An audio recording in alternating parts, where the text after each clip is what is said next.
Hello guys, welcome back to our channel. நம்ம இன்னைக்கு வந்து மேட்ச் 48 சிஎஸ்கே வர்சஸ் டிசியோட ப்ரிவியூ பார்க்க போறோம். இது வந்து நமக்கு ஒரு அவே கேம். ஸோ ரெண்டு டீம் சிஎஸ்கே ஒரு வின்னோட வராங்க. இன்ஃபேக்ட் ஒரு கம்ஃபர்டபுள் வின்னு சொல்லலாம். எல்லா எல்லா டிபார்ட்மெண்ட்லயுமே நல்லா பண்ணிட்டு தான் இருந்தாங்க. Similar to away game of Mumbai. So ஒரு ப்ராப்பர் கேமு காம்பினேஷன் கரெக்டா இருந்தாங்க. பட் அக்கிலூசன் எடுத்துட்டு வரலன்றது ஒரு மிஸ். நான் ஜெயிச்சா கூட நான் நினைக்கிறேன் அக்கிலூசன் எடுத்துட்டு வந்திருக்குன்னு தான் நினைக்கிறேன். பட் ஆனா அவங்க பேட்டிங் வந்து 8 வரைக்கும் கொண்டு வரணும்னு சொல்லிட்டு ராமகிருஷ்ண கோஷ் அண்ட் வீரா ஆடினாங்க. அது ஒரு நல்ல காம்பினேஷன் தான் இருந்தா கூட எனக்கு அக்கிலூசன் இருந்தாருன்னா இன்னும் சூப்பரா இருந்திருக்கும்னு தோணுது. ராமகிருஷ்ண கோஷ் நல்ல addition, but unfortunately is ruled out. சிஎஸ்கேக்குனே வருதுன்னு எனக்கு தெரியல. ஸோ உண்மையில ஒரு நல்ல, ஏன்னா ஒரு பேட்டிங் ஆஃப் இதுலுமே ஸோ அந்த சுச்சுவேஷனுக்கு கார்த்திக் சர்மாவும் ருத்துராஜும் நல்லா இருந்தாங்க. இன்ஃபேக்ட் ருத்துராஜ் நல்லா ஃப்ளூயண்டான டச்ல யூஷுவல் ருத்துராஜா ஆடினாரு. கார்த்திக் சர்மா நான் இப்பவே நான் எதுவும் சொல்ல மாட்டேன். ஆடி இருக்காரு, 50 அடிச்சிருக்காரு, அவ்வளவுதான். இதை கன்சிஸ்டன்சி 2-3 மேட்ச் இல்ல வேற பிட்ச்ல எப்படி ஆடுறான்னு பார்த்து தான் நான் சொல்லுவேன். அதே மாதிரி உர்வில் பட்டேல் ஒரு பிளாஸ்ட் தான் யூஷுவல். பட் அவர் இன்னும் கொஞ்சம் ஒரு ஒரு ஓனர்ஷிப்போ இல்லைன்னா ஒரு ரெஸ்பான்சிபிலிட்டி எடுத்துட்டு அதை கொஞ்சம் கன்வெர்ட் பண்ணணும்னு நினைக்கிறேன். அவர் ஈஸியா அந்த பவர் பிளேல ஒரு இது கொடுத்தாரு, சர்ஜ் கொடுத்துறாரு. ஸோ கொஞ்சம் இது பண்ணாருன்னா அவருக்கு இருக்கிற பவருக்கு ஈஸியா மேக்கப் பண்ணி கொண்டு போய் ஆடலாம். அதை கொஞ்சம் பார்க்கணும்னு தோணுது. மற்றபடி சிஎஸ்கே வந்து ஒரு ஒரு நல்ல மொமெண்டம்ல வராங்க. டிசி பத்தி நீங்க சொல்லுங்க. ஸோ டிசி வந்து ஆர்ஆரோட ஒரு அவே கேம்ல ஒரு 230 சேஸ் பண்ணாங்க. ஒரு வெரி குட் சேஸ். போலிங்ல வந்து ஐ திங்க் ரியான் பராக் வந்து பிளாஸ்ட் பண்ணிட்டாங்க அவங்கள. ஸோ போலிங்ல வந்து ஒன்றும் சொல்ல முடியாது. டிசி வந்து கன்சிஸ்டண்டா போலிங்ல ஏதோ ஸ்டார்க் ஒரு அடிஷன் வந்து ஒரு நல்ல அடிஷனா இருந்துச்சு. அப்புறம் இந்த கேம் வந்து லுங்கினிகிடி வந்துருவாருன்னு மோஸ்டா அப்டேட்ஸ் நான் பார்த்தேன். ஸோ கைல் ஜேம்சன் டேரக்டா ரீப்ளேஸ் பண்ணிடுவாரு. ஸோ போலிங் பத்தி ஒன்றும் சொல்ல முடியாது. ஒரு 230 நல்ல விக்கெட், நல்ல பேட்டிங் ட்ராக். அப்புறம் சேஸ் பண்ண போது கேஎல் ராவும் பார்த்தும் நிசங்கா ரெண்டு பேரும் ஒரு நல்ல ஸ்டார்ட் கொடுத்தாங்க. அப்புறம் ட்ரிஸ்டன் ஸ்டப்ஸும் Ashutosh Sharma and Nitish Rana carry away பண்ணி சேஸ் ஒரு 19 ஓவர்ஸ்ல முடிச்சிட்டாங்க. ஸோ டிசியும் ஒரு டாமினேட் விக்டரி தானே. 230 நீங்க சேஸ் பண்ணா ஒரு நல்ல, நீங்க பேட்டிங் வந்து நல்லா கலக்கி இருக்குன்னு சொன்னோம்.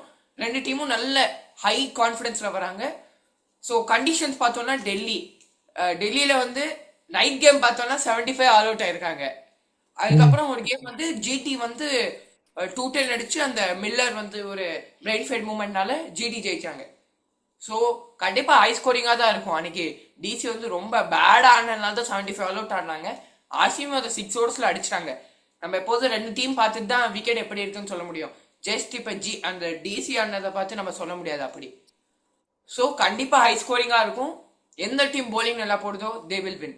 So mister Sriram, combination for CSK, who will replace Ramakrishna Ghosh? Ramakrishna Ghosh நான் ஒரு ஜஸ்ட் ஒரு வைல்டு கெஸ் வந்து நான் அமன் கான் நினைச்சிட்டு இருந்தேன். சிஎஸ்கே அந்த மாதிரி ஒரு திங்கிங்ல இருக்கிற மேனேஜ்மெண்ட் தான் இருக்கு. நம்ம நினைக்காதெல்லாம் பண்றாங்க. பட் எனக்கு ஒன்னே ஒண்ணு, அகில் ஹுசேனை கொண்டு வந்துருங்க. 5 பவுலரை செட் பண்ணிருங்க. அதுக்கப்புறம் ஈவன் அமன் கான் கொண்டு வராம பிரசாந்த் வீரே இருந்தாலும் கூட பரவாயில்ல, பேட்டிங்காக இருந்தாலும் பரவாயில்ல. பட் அகில் ஹுசேன், ஏன்னா டிசில டாப் 6ல வந்து ஒரே ஒரு லெஃப்ட் மட்டும் தான் இருக்காங்க. அக்ஷர் பட்டேல சேர்க்கல, லெஃப்ட் ஒரே ஒரு லெஃப்டி மட்டும் தான் இருக்காரு. ஸோ கண்டிப்பா அகில் ஹுசேனோட இது பவர் பிளேல நல்லாவும் போடுவாரு. அவரை மட்டும் கொண்டு வரணும்ன்றதா என்னோட மெயின் ரெக்வஸ்ட் கூட சிஎஸ்கேக்கு. ஸோ நம்ம பார்த்தோம்னா லாஸ்ட் கேம் அவங்க எப்படி செட் பண்ணியிருந்தாங்கன்னா ராமகிருஷ்ணா கோஷ் 7, பிரசாந்த் வீர் 8. நான் பிரசாந்த் வீரை 7ல அமைச்சிட்டு அகில் ஹுசேன் கேன் ஆல்சோ பேட். அவரு ஒரு மாதிரி மக் வித் பேட் கிடையாது. He can definitely 25 to 30 runs. So அவரை நான் நம்பர் 8ல போடுவேன் ராமகிருஷ்ணா கோஷ் பதிலா. இந்த ஒரு சேஞ்ச் கூட எனக்கு ஓகே. நீங்க 3 ஸ்பின்னர்ஸ் 3 ஃபாஸ்ட் பவுலர்ஸோட போனாலும் I don't mind. 1 or 2 hours போட்டுக்கணும் கூட போட்டுக்கலாம். ஆனா நான் பிரசாந்த் வீர டீம்ல வச்சுப்பேன். ஒரு மேட்ச் பிரசாந்த் வீருக்கும் இது ரொம்ப அன்ஃபேரா இருக்கும். ஒரு மேட்ச் ஆடிட்டு திருப்பி தூக்குறோம், ஒரு மேட்ச் ஆடிட்டு திருப்பி தூக்குறோம். ஸோ பிரசாந்த் வீர் நான் வச்சுப்பேன். 3 ஸ்பின்னர்ஸ் 3 ஃபாஸ்ட் பவுலர்ஸ் போடுவேன். உங்களுக்கு ஏதோ ஒரு 1-2 hours ஸ்பேஸ் பண்ணாலும் Dube is capable of bowling, ஒரு விக்கெட் டேக்கர்னு சொல்லலாம். கண்டிப்பா 2 hours 25-24 போட்டு ரன்ஸ் பேரும். ஆனா கண்டிப்பா ஒரு குரூஷியல் விக்கெட் எடுத்து கொடுத்துருவாரு. ஸோ டிசி வந்து நான் சொன்ன அதே ஒரே ஒரு சேஞ்ச் தான் பண்ண போறாங்க. ஆமா, காம்பினேஷன் செட் வேற எதுவும் சேஞ்சுமே இல்ல. கைல் ஜெமிசன் வந்து வெளியில போயிருவாரு, அவ்வளவுதான். ஓகே. ஸோ நெக்ஸ்ட் வந்து இப்போ டாஸ் வின் பண்ணா என்ன பண்ணணும் both teams? So I feel இப்போ வந்து என்ன ஆகுதுன்னா அந்த பிச் கியூரேட்டர்ஸ் வந்து இப்போ ஒரு பீக் சம்மர்னால விக்கெட் ட்ரை அவுட் ஆயிடக்கூடாதுன்னு ஒரு லேட் வாட்டரிங் பண்றாங்க. அதாவது இப்போ மேட்ச் ஆரம்பிக்கிறதுக்கு அதே டேல வந்து வாட்டர் பண்றாங்க. லாஸ்ட் மேட்ச் கூட நம்ம பார்த்தோம்னா நான் கீழே நோட்டீஸ் பண்ணிட்டு இருந்தேன், கவர்ஸ் வந்து ஆனாக தான் இருந்துச்சு. அப்படின்னா விக்கெட்ல தே வாண்ட் சம் மாய்ஸ்சர் இந்த விக்கெட், அவங்களுக்கு விக்கெட் ட்ரை அவுட் ஆகக்கூடாது. ஸோ நான் போலிங் தான், சிஎஸ்கேவா இருந்தாலும் ஐ வுட் ப்ரிஃபர் போலிங். ஆனா சிஎஸ்கேல சேஸ் பண்ண முடியுமா தெரியாது. Correct, but we are good at defending the score. So 50-50 தான் டாஸ் என்னை பொறுத்த வரைக்கும். அதனால அடிச்சா திரும்ப சேஸ் பண்ணணும்னு சொல்ல முடியல. ஸோ பவுலிங்கும் நம்ம டாஸ் வின் பண்ணி பவுலிங் எடுக்கணுன்றதும் சொல்ல முடியல. நம்ம டாஸ் பண்ணி பேட்டிங் பண்ணி விக்கெட்ல கொஞ்சம் மாய்ஸ்சர் இருந்தா மிச்சல் ஸ்டார்க் வந்து கொஞ்சம் ஆட்டிடுவாரு. எனக்கு அதே ஒரு அந்த ஒரே ஒரு பயம் தான். டிசி கண்டிப்பா ஜெயிச்ச பவுலிங் தான் எடுக்க போறாங்க. சிஎஸ்கே என்ன பண்ணுவாங்களா 50, நான் சிஎஸ்கே இருந்தா நான் bowling போடுவேன். ஒரு 51-49 நான் கண்டிப்பா bowling போடுவேன். Okay, let's see. So mister Sriram, win factors பார்த்தோம்னா டெல்லியில வந்து டெஃபினெட்லி அந்த பவர் பிளேல பேட்டிங் சொல்லலாம், அப்புறம் டெத் bowling சொல்லணும். பவர் பிளே பேட்டிங் வந்து நீங்க கண்டிப்பா ஒரு 55 இல்ல ஒரு 60-1 அந்த மாதிரி ஆடலாம். இல்ல விக்கெட் ஃபிளாட்டா இருந்துச்சா நீங்க ஒரு 80 ரன்ஸ் கூட போகலாம். எனக்கு ஒண்ணுமே இல்ல, அவங்க இதுல ஸ்டார்க்க மட்டும் கொஞ்சம் லெஃப்ட் ஆம அவரை மட்டும் கொஞ்சம் கேர்ஃபுல்லா ஆடிட்டேன்னா மத்தவங்கள அடிச்சிடலாம்னு தோணுது. ஸோ சின்ன கிரவுண்டு ஈஸியாகவும் போகும், கிளியர் பண்றது ஈஸி தான். So mister Sriram, what you think key players for the day? From CSK பேட்டிங்ல வந்து சாம்சன், பவுலிங்ல வந்து Akeal Hosein and Noor. Okay, பேட்டிங்ல நான் சஞ்சு சாம்சன் போவேன். அவர் வந்து அந்த மிச்சல் ஸ்டார்க்கோட 2 overs பார்த்துட்டாருன்னா அன்னைக்கு வாங்குறேன் நம்ம சொன்ன சேம் தான். பும்ரா ஒரு 2 overs பார்த்துட்டாருன்னா அப்புறம் நிறுத்த முடியாது. சஞ்சு பவர் பிளேவை தாண்டிட்டாருன்னா கண்டிப்பா ஒரு 15-16 overs ஆடிவேன், எனக்கு டவுட் இல்லை. ஏன்னா இந்த போலிங் அட்டாக்ல சஞ்சு மிச்சல் ஸ்டார்க்கை தவிர சஞ்சு சாம்சனை ட்ரபிள் பண்ண யாராலும் பண்ண முடியாதுன்னு நினைக்கிறேன். நம்ம செப்பாக்லேயே பார்த்தோம், நம்ம குல்தீப் யாதவ் 3 overs தான் போட்டாரு, அக்ஷர் பட்டேல் 3 overs தான் போட்டாரு. ஏன்னா அவங்களுக்கு பயம் இருக்கு சஞ்சு சாம்சன் செட்டில் ஆயிட்டாருன்னா ஸ்பின்னர் கண்டிப்பா டேக் டவுன் பண்ணுவாருன்னு. அப்புறம் லுங்கினிகிரிக்கும் ஸ்ட்ரகிள் ஆகல, நட்ராஜரை போட்டு பொழஞ்சிட்டாரு சாம்சன் அந்த மேட்ச்ல. ஸோ அவர் ஸ்டார்க் ஒரு ஃபர்ஸ்ட் ஓவர்ஸ் தாண்டிட்டாருன்னா அவரு இந்த மேட்ச்ல ஒரு பெரிய ஸ்கோர் காத்துட்டு இருக்குன்னு நான் சொல்லுவேன். போலிங்ல வந்து ஐ கோ ஃபார் ஜெமி ஓவர்டன். ஏன்னா நிதிஷ் ராணா நல்லா ஆடிட்டு இருக்காரு. ஆனா எல்லாருக்கும் தெரியும் நிதிஷ் ராணாக்கு அந்த ஷார்ட் பால் வீக்னஸ் இருக்கு. ஸோ நம்ம நிதிஷ் ராணா கிக் அடிச்சுட்டா நூர் அஹ்மத், ஏன்னா நம்ம நிதிஷ் ராணா ஒரு டெவஸ்டேட்டிங் பிளேயர் ஆஃப் ஸ்பின், நீங்க அக்ரி பண்ணுவீங்கன்னு நான் நினைக்கிறேன். கரெக்ட். ஸ்ட்ரென்த் ஸ்பின் தான், ஸ்பின் ஹிட்டிங் தான். டர்ன்ல ஆடுவாரு நல்லாவே, ரிவர்ஸ் ஸ்வீப் ஆடுவார், ஸ்வீப் ஆடுவார், புல் ஷாட் ஆடுவாரு. ஸோ அவருக்கு ஜெமி ஓவர்டன் விக்கெட் அடிச்சிட்டாருன்னா நம்ம ஸ்பின்னர்ஸ் நம்ம எங்க வேணாலும் யூஸ் பண்ணலாம். அப்புறம் முகேஷ் சௌத்ரியுமே நான் ஒரு ரொம்ப எதிர்பார்க்கிறேன் நாளைக்கு மேட்ச்ல. அப்புறம் டிசில வந்து கேஎல் ராகுல் எப்படியா சிஎஸ்கே எடுத்தே ஆகணும். அப்புறம் போலிங்ல Mitchell Starc. So Sriram, key players, key matchups for the day. Starc Samson, Mukesh Choudhary versus KL ராகுல், அகில் ஹுசைன். நான் சொல்றேன் Akeal Hosein versus Pathum Nissanka.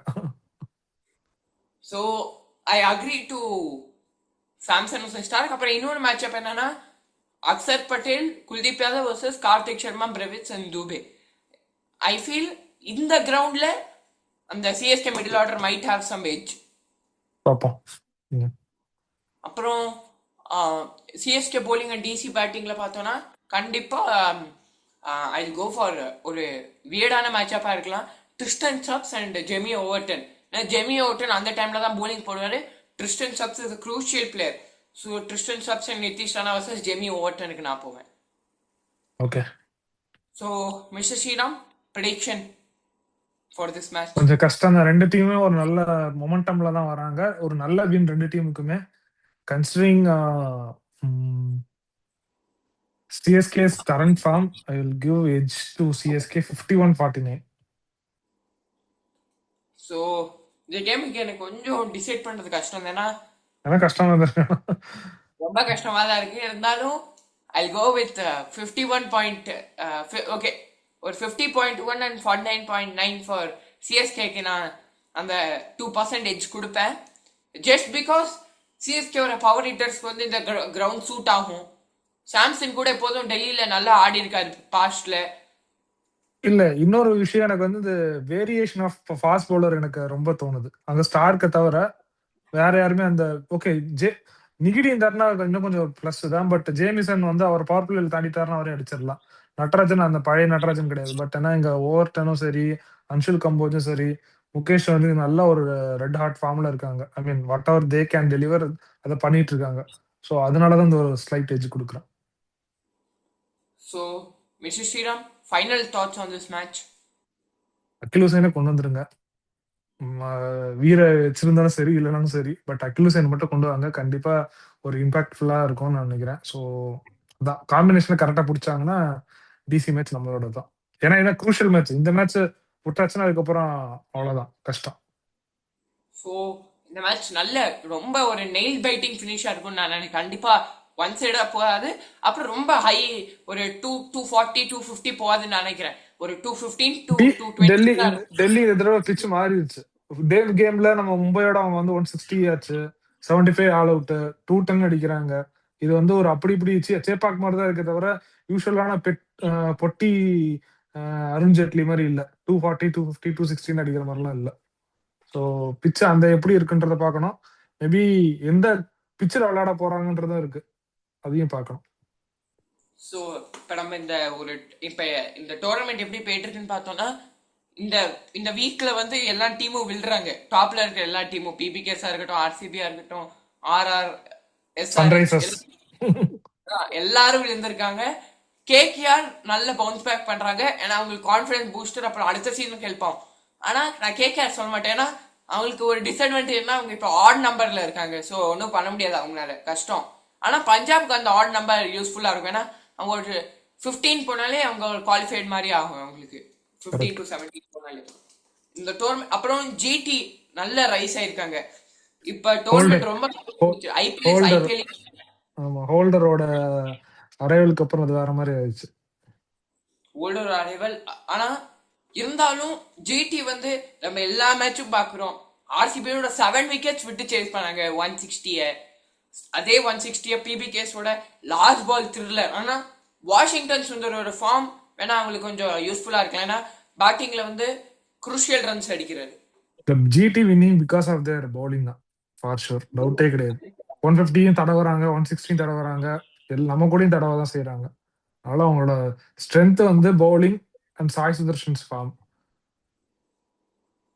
So இந்த சிஎஸ்கே டிசி மேட்ச் நம்ம வந்தோம்னா இது வந்து ஒரு பேட்டில் ஆஃப் கோச்சஸ் சொல்லலாம். ஏன்னா வந்து நிறைய தாட்ஸ் விட்டார் Fleming. So Badani versus Fleming. So mister Sriram, whom do you think will have edge tomorrow? Fleming தான் தோணுது. I'll also go with Flem. So Mr. Sriram, any last thoughts on this match? பெருசா இல்ல. இதே நம்ம பண்றதே கண்டினியூ பண்ணணும், ரெஸ்பான்சிபிளா ஆடணும், அவ்வளவுதான். ஏன்னா நம்மளுக்கு டிசி பேட்டர்ஸ்க்கு எதிராக நம்மளோட போலிங் வந்து நம்மளுக்கு எல்லாம் பேசுறதும் கவர்டா இருக்கு. இப்போ நம்ம போலிங் தான் நம்மளோட ஸ்ட்ரென்த்னு சொல்லலாம். ஸோ டிசி பேட்டர்ஸை கண்ட்ரோல் பண்ணிட்டு அந்த நம்மளோட ஓப்பனர்ஸ் மிச்சல் ஸ்டார்க்கு மட்டும் அந்த பவர் பிளேல விக்கெட் கொடுக்கலாட்டி I think CSK will go favorites as this match as 51-49 கூட சொல்லலாம். So thanks a lot and bye.